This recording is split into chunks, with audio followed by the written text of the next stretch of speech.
Good morning everyone. कैसे हैं आप सभी। बातें करना तो सभी को बहुत पसंद होता है ना।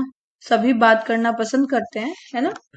तो आपस में बातें करने को हिंदी भाषा में, व्याकरण में बेसिकली किसी एक नाम से पुकारा जाता है और वो नाम है संवाद लेखन।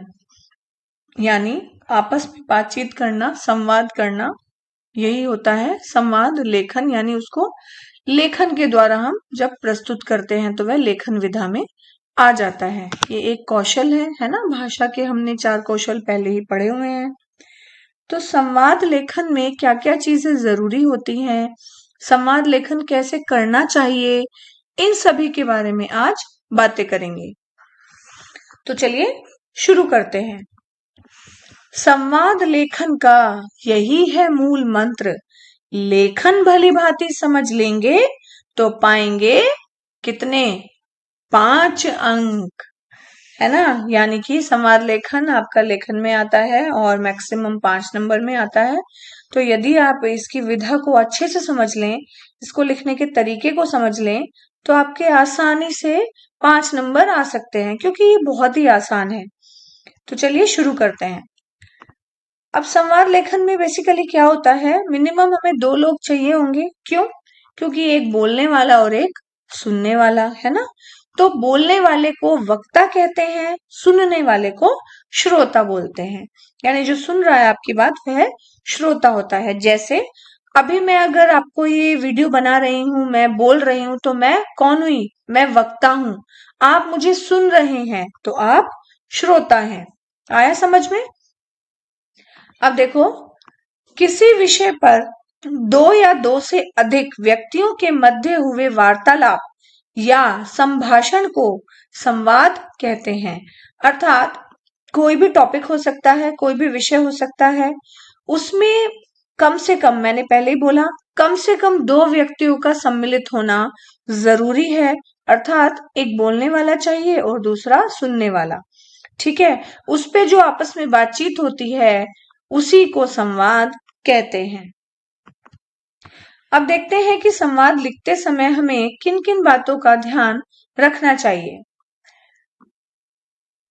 संवाद छोटे होने चाहिए, सहज यानी आसानी से समझ में आ जाए, और स्वाभाविक हो यानी वो नेचुरल हो। हमें वो बनावटी उनको बनाने की जरूरत नहीं है, जैसे हम बात करते हैं वैसे ही लिखें। संवाद बोलने वाले का नाम संवादों के आगे लिखा होना चाहिए, यानी शुरुआत में। रोचकता होनी चाहिए, सरसता होनी चाहिए, अर्थात पढ़ने वाले को मजा आए। भाषा कैसी हो? सरल हो, स्वाभाविक हो, और बोलचाल के निकट होनी चाहिए। बोलचाल के निकट से क्या मतलब है? जिस हिंदी का प्रयोग हम आम बोलचाल की भाषा में करते हैं, तो कोशिश कीजिए कि आप उसी भाषा में संवाद लेखन करें। क्यों? क्योंकि जो क्लिष्ट यानी बहुत ज्यादा डिफिकल्ट लैंग्वेज या वर्ड्स आप यूज करते हैं, या अप्रचलित, जिनको लोग जानते ही नहीं है, ऐसे शब्दों का अगर आप प्रयोग कर देंगे तो वो किसी को भी समझ नहीं आने वाले हैं, कुछ लोगों को छोड़कर। प्रसंग के अनुसार संवादों में व्यंग्य, विनोद का समावेश होना चाहिए। यानी प्रसंग जो है वो प्रसंग क्या, जो आप जिस बारे में बात कर रहे हैं वो क्या होना चाहिए? व्यंग, यानी उसमें हंसी मजाक भी करना जरूरी है, उसका भी समावेश जरूरी है और वो होना चाहिए। आगे बढ़ते हैं।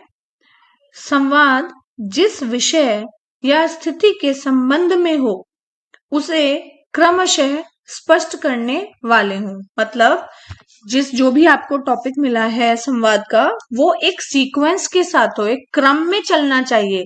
ये नहीं कि हमने पहले कोई और बात बोल दी। ये लेखन की वैसे हर विधा के साथ काम आता है, पर संवाद में स्पेशली आपने जो आपसे क्वेश्चन पूछा गया या आप किसी से पूछ रहे हैं, तो अगली लाइन उसी के आंसर की हो, है ना। ऐसा ना हो कि आप ऊपर नीचे उसको कर दें, तो वो गलत हो जाएगा। यथास्थान मुहावरों और लोकोक्तियों का भी प्रयोग करना चाहिए। अर्थात आप अपने संवादों में मुहावरे और लोकोक्तियां भी प्रयोग कर सकते हैं। संवाद के बीच किसी नए व्यक्ति का आगमन होता है तो उसका वर्णन कोष्टक में करते हैं, यानी ब्रैकेट्स लगा के करते हैं। मान लीजिए कि दो लोगों के बीच में बातचीत हो रही है, आगे मैं आपको उदाहरण में बताऊंगी। दो लोगों के बीच में बातचीत हो रही है और कोई अन्य तीसरा व्यक्ति भी आ जाता है, तो हमें ब्रैकेट में लिखते हुए उसकी जब एंट्री करें हम लेखन में, तो उसका नाम ब्रैकेट में लिखते हुए जरूर उसके बारे में बताएं, इसे भूले ना। यानी पढ़ने वाले को ऐसा ना लगे ये अचानक से किसने बोलना शुरू कर दिया, ये कौन बात कर रहा है अब। अगर संवाद बहुत लंबे चलते हैं और बीच में स्थान परिवर्तन होता है, तो उसे दृश्य 1 और दृश्य 2 में बांट देना चाहिए। यानी दृश्य 1 और दृश्य 2 में भी आप संवाद को बांट कर लिख सकते हैं, जिससे आसानी से वह पढ़ने वाले को समझ आ जाए।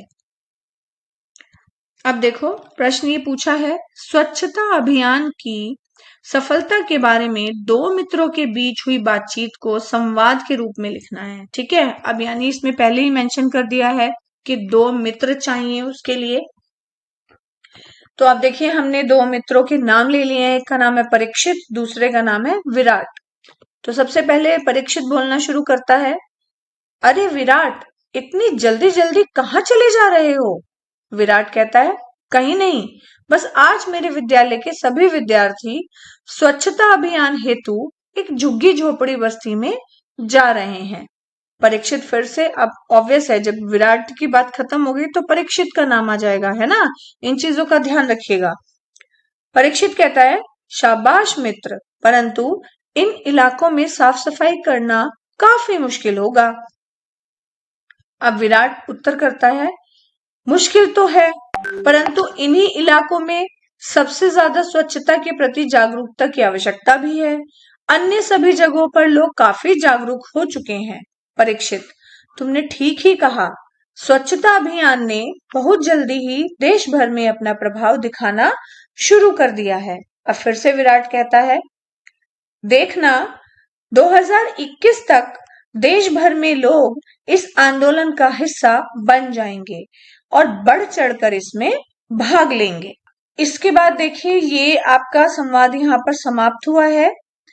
यहाँ पर आपका जब संवाद समाप्त हो गया, यानी ये बहुत ही आपको पढ़ने में, अब अभी मैंने सुनाया तो बहुत ही आसान लग रहा होगा, लेकिन हम किस चीज से डर जाते हैं? हम सिर्फ प्रश्न देखकर डर जाते हैं कि अच्छा ये पूछ लिया तो अब इसके बारे में क्या बताएं। अब देखिए जो फैक्ट्स हैं, जो चीजें हमें पता है, हम उसी को लेकर इसका संवाद लेखन कर सकते हैं, तो उसे घबराने की जरूरत नहीं है।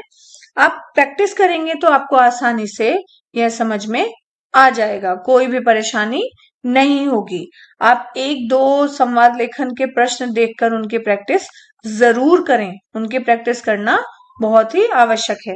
आशा है कि आपके हाथों राजभाषा, मातृभाषा, मानक भाषा, संपर्क भाषा, हिंदी की सेवा होती रहेगी।